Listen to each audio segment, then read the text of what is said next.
what maintenance would you recommend more often after getting tuned, OEM stage 1 or 2? And what maintenance before? Plugs more often, trans oil, etc.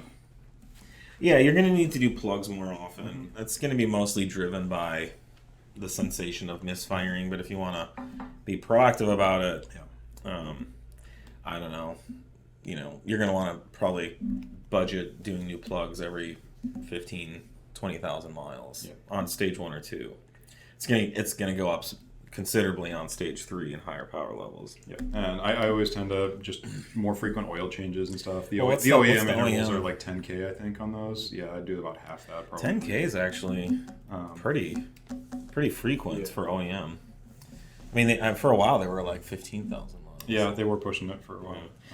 But yeah, I wouldn't go 3,000 unless you're tracking it a lot or really beating on it. But yeah 5,000, 6,000 miles. I think the 3,000 mile interval is was like a best practice when synthetic oil wasn't a thing. Sure. But with modern oils, that would be really wasteful. So again, unless I would probably do an oil change after you do like a 2-day track day when you're just romping on it for 2 days. It'd be a good idea to do an oil change. But yeah, no, that's I think the rest of the stuff, not necessarily more frequent. No, Injectors, there I are, think. yeah, injectors are. Well, that's just that doesn't really necessarily power level wise either. That's just the injectors. There's not really an interval on those, but they're proven to be not lifetime parts. Same thing with like transmission fluid is usually a very long interval from the OEM. If you're tuned and driving hard, that's something you want to look at, particularly if you're in a DSG car. Yeah. I do think that there's probably some correlation between tune level and injector issues.